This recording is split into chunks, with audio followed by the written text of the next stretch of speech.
E aí, internautas pensadores, tudo bem? O que vocês vão ver agora é um corte de uma das lives que eu fiz. Peço o favor de inscrever-se no canal, curtir o vídeo e para quem puder contribuir com o nosso projeto no Apoia-se ou na chave Pix que estão aqui na descrição, ficaria muito agradecido. Muito obrigado. Afinal, a filosofia não é a única forma de explicação do mundo que o ser humano encontrou. Há várias outras que, inclusive, nós vamos abordar aqui, né, posteriormente, né, que se trata da ciência, do senso comum, do conhecimento religioso e, basicamente, aquilo que podemos perceber como uma das primeiras formas de explicação do mundo foi a mitologia. Foram os mitos, né, que podemos perceber na mitologia grega, na mitologia é, greco-romana, mitologia nórdica, hindu, entre outras, né? Então, geralmente, nas primeiras aulas sobre filosofia no ensino médio, é trabalhada acerca dessa que é a primeira forma de explicação do mundo, né, que é o mitos. O mito, né, que vem do grego mitos, que significa narrativa. E narrativa, então, no sentido de que, antigamente, os mitos nessas sociedades primitivas, nessas sociedades primordiais que acabaram se desenvolvendo ao redor, né, do mundo, é, elas explicavam, então, o mundo ao nosso redor. Então, sempre o ser humano teve essa curiosidade acerca de tentar compreender o que dá significado ao nosso mundo, o que dá significado a tudo aquilo que está ao nosso redor, desde que o ser humano começou a tomar consciência acerca de si mesmo.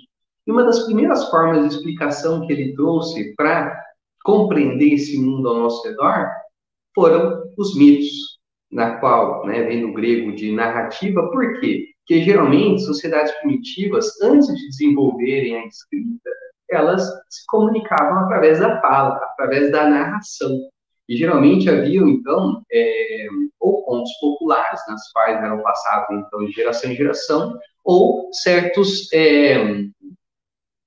certas autoridades que, basicamente, tinham esse poder da palavra, né, de poder expressar então o conhecimento para todos. Esses mitos, então, eles se utilizavam de certos acontecimentos sobrenaturais e seres sobrenaturais para tentar explicar os fenômenos naturais. Então, na mitologia, o que nós temos ali de essencial? Né? Primeiro, a ideia de que eles eram passados, então, através das narrações, né? Através de falas do, para a sociedade, e também a ideia de que o sobrenatural controla o mundo natural. Afinal, na mitologia, a gente percebe que tenta-se explicar, então, o mundo ao nosso redor. E esse mundo ao nosso redor é explicado através de fenômenos e seres sobrenaturais. Deuses, deusas e seres mitológicos explicam, então, aquilo que nos rodeia, né? Sejam mitologias mais antigas, como a gente vê a mitologia grega, né? Mitologia egípcia, sejam mitologias, né, que mais recentes na história da humanidade, como, por exemplo, o folclore brasileiro, né? A Curupira, Lua Sem Cabeça, a Caipora, entre outros seres aí, né? O Saci, outros seres do folclore brasileiro, por exemplo, né? E qual é a ideia principal aqui, então, né? A ideia de que, para essas sociedades primitivas, a mitologia se apresentava como uma verdade. Hoje, né, nós temos aí a noção, né, de que quando a gente fala que algo é um mito, né, a gente está falando que esse algo é uma mentira. Ah, não, essa coisa é um mito porque é uma mentira que acabou surgindo aí, né, na mente do povo, né? Já para as sociedades primitivas, mitologia, então, né, os mitos, elas se apresentavam como uma verdade, porque eram esses mitos, esses deuses, essas deusas, esses seres, que explicavam os fenômenos naturais.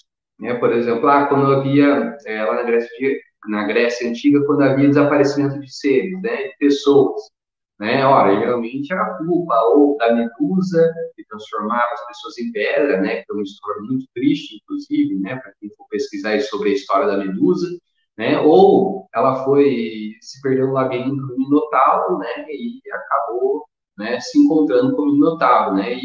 E aí, então, esses seres sobrenaturais, Deus explicavam aquilo que é natural. Igual, né? Quem é que criava os raios da mitologia grega? Né? Era Zeus. Na mitologia nórdica, Thor, né? Na mitologia indígena, né, da Tupi-Guarani, né, seria Tupã, né? Ou seja, em cada sociedade eles vão adequar então o fenômeno natural com um deus, uma deusa, um ser sobrenatural que corresponda ao porquê ocorre esse fenômeno. E para isso, então, pessoal, para que isso acontecesse, geralmente, então, certas autoridades tinham esse poder de poder, como é que eu vou dizer, de passar esses conhecimentos adiante. E dois dos maiores representantes nessa época, na mitologia grega, foram Hesíodo e Homero. Né? Hesíodo, com os livros dele, Teogonia e os Trabalhos e os Dias, na qual, em Teogonia, então, nós vemos aí a ideia de que Theo significa Deus em grego e gonia seria nascimento em grego.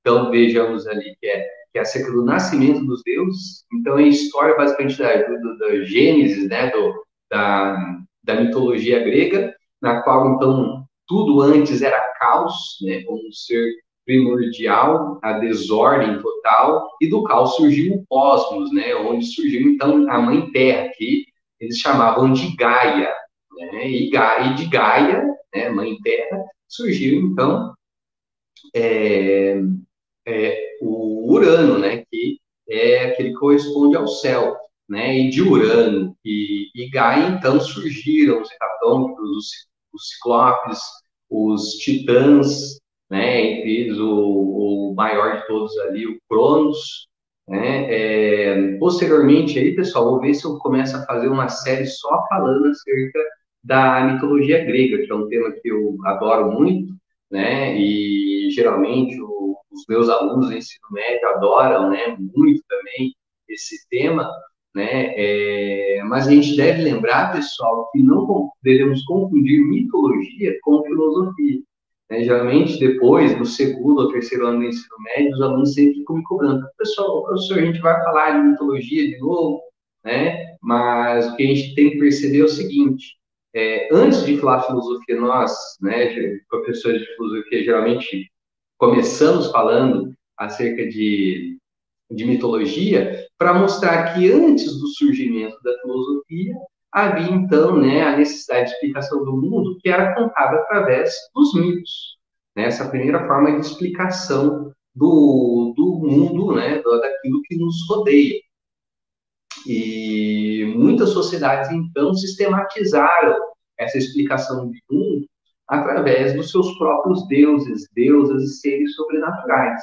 Então, a mitologia acompanhou uma boa parte da história da humanidade, né? E até hoje, né? Muitas sociedades, muitas pessoas ainda se valem muito, né, da, da compreensão do mundo acerca do mito. Então, geralmente, a filosofia, ela não eliminou os mitos, mas ela veio para trazer uma nova visão acerca da explicação do mundo, uma nova forma de se tentar conhecer o mundo, conforme a gente vai ver aqui daqui a pouco.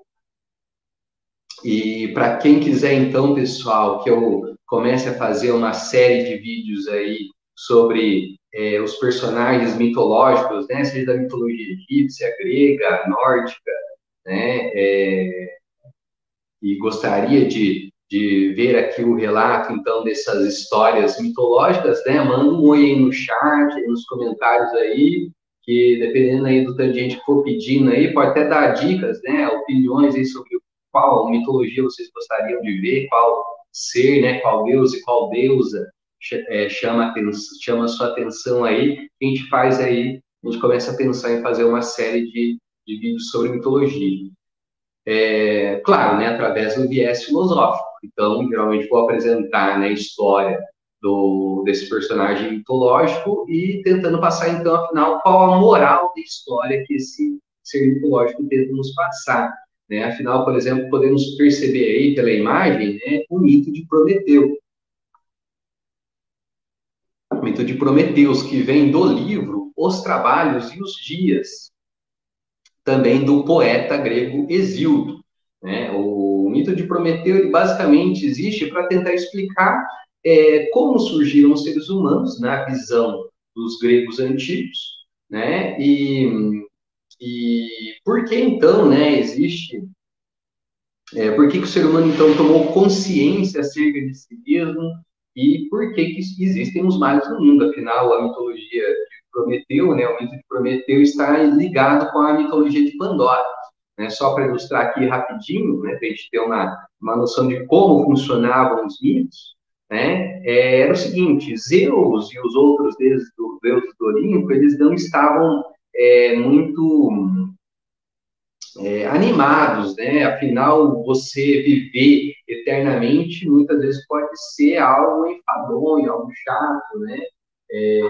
Estressante e até mesmo sem graça. Então, o Zeus, né, chamou dois titãs, né, o Prometeus e o Epimeteu, para criar, né, certos seres para entreter, né, os deuses. Né? Então, Prometeu e Epimeteu foram responsáveis, então, pela criação dos seres vivos que existem aqui, né, na Terra, na visão dos gregos. Né? Epimeteu, ele ficou encarregado de criar os animais, né? E para cada animal que ele ia criando, ele ia dando uma característica, né? Ó, para a tartaruga se proteger, um casco resistente, né, para o leão poder se alimentar, né, garras e dentes, então, que possam servir melhor para ele, né, para a girafa, um pescoço alto para poder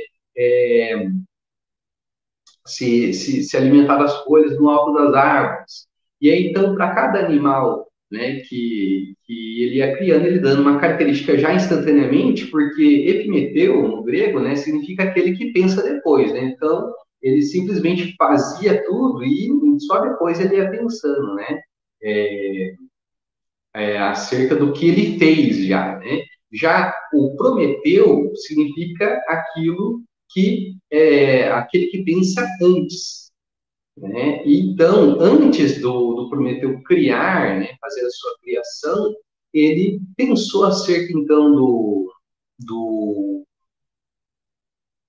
do que ele estaria fazendo, né? E aí, então, foi ele o responsável pela criação dos seres humanos, dos homens. E, portanto, ao dar uma característica para o ser humano, Prometeu viu que o Epimeteu, seu irmão Epimeteu, ele já utilizou todas as características, tudo aquilo que tinha disponível.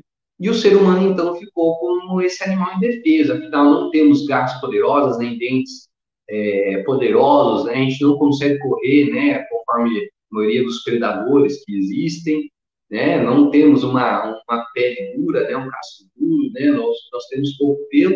E aí, então, que o Prometeu, né, por amor a essa criação que ele teve, né, e também para auxiliar os seres humanos, né, para eles sobreviverem, né, dos outros dessa sobrevivência na natureza, ele então foi lá e roubou o fogo dos deuses.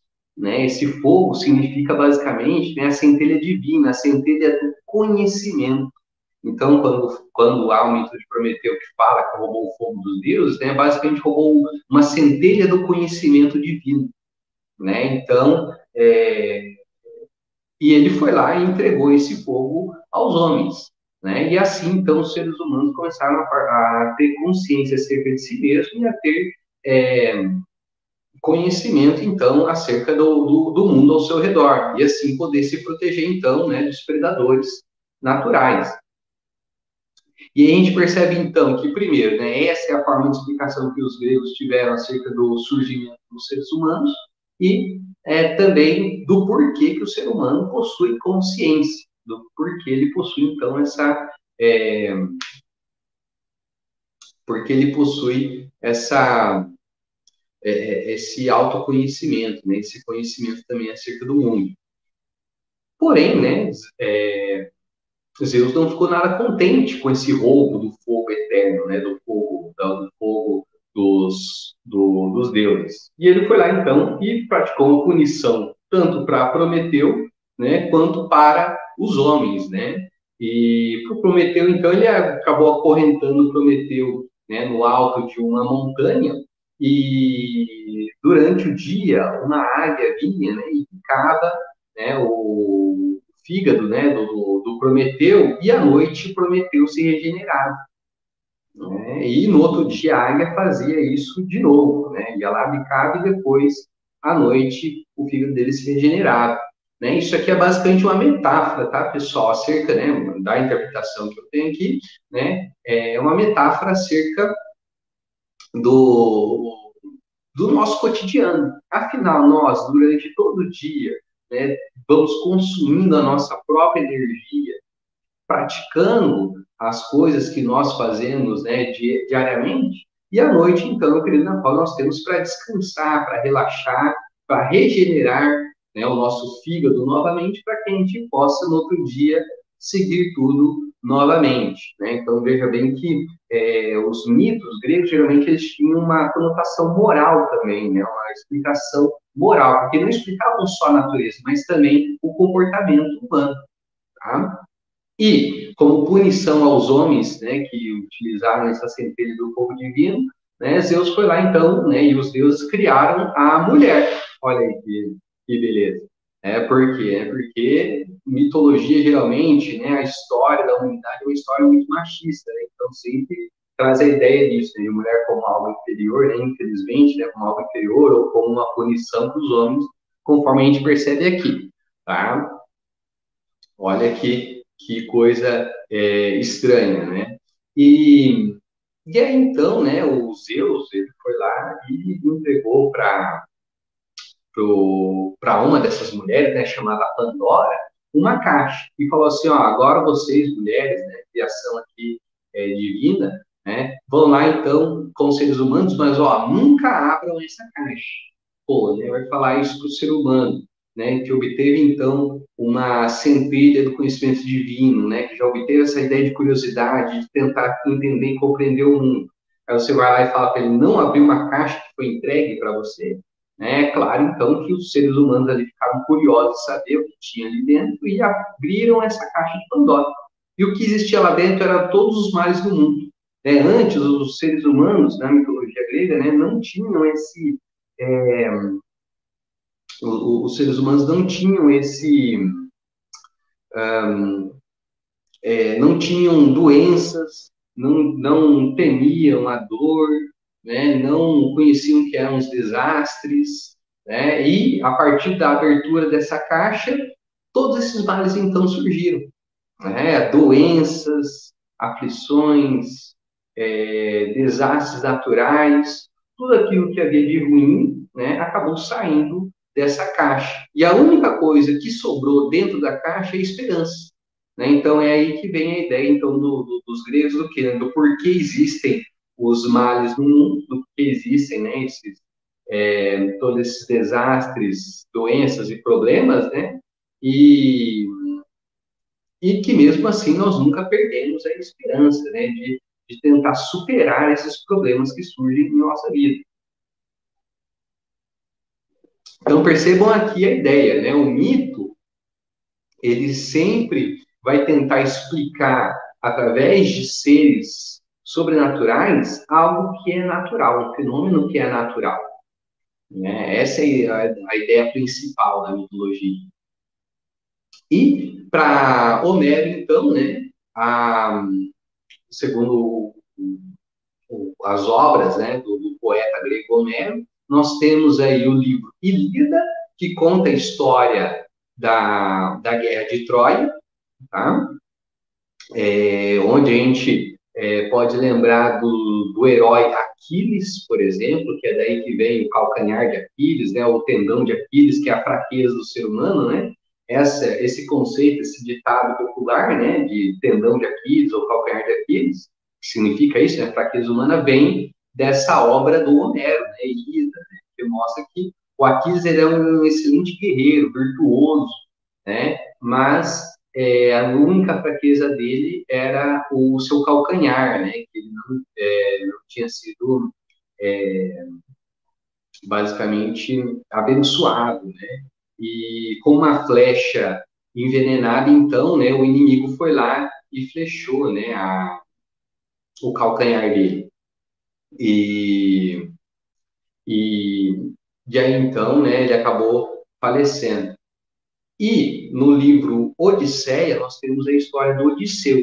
O Odisseu é um outro herói grego, né, que também aparece no livro da Ilíada, e ele é basicamente aquele que inventou ali, criou o cavalo de Troia, que fez com que então, né, os espartanos e gregos, né, pudessem vencer os troianos, né, através então dessa criação para enganar, né? Então o conceito também, né, o presente grego vem disso.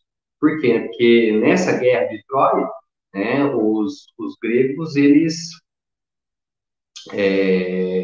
precisavam invadir a cidade de Troia, mas havia uma muralha gigante. E como o cavalo era o símbolo, né, dos troianos, o herói Odisseu então foi lá e criou um grande cavalo de madeira e colocou os soldados dele lá dentro. E aí os troianos pensaram que eles tinham desistido da guerra e levaram esse cavalo então, né, para dentro da cidade, né? Ou seja, abriram a muralha, né? E trouxeram esse cavalo para dentro. E à noite, enquanto todos os troianos ali festejavam, achando que tinham vencido a guerra, né? Eles acabaram dormindo e os espartanos e gregos então saíram de dentro do cavalo e acabaram então, né? Assassinando todo mundo ali, né? Todos os soldados troianos e vencendo essa guerra, né? Porque, né, o presente de grego vem dessa ideia de que não parece que é um presente bom, mas não é, né? Dessa ideia aí. De aí que a gente pode perceber também a influência dos heróis para a mitologia grega, né? Afinal, os heróis eles sempre eram vistos para os gregos, né, como uma pessoa virtuosa, conhecedora, estrategista, um exemplo, então, de como deve ser o cidadão ideal, o indivíduo ideal, né? Ou seja, como se comportar, né? Ou seja, davam essa ideia, então, passavam essa ideia de moralidade, de eticidade, né? De como, então, se comportar, de como ser, então, né? Uma boa pessoa, uma pessoa correta, virtuosa, justa,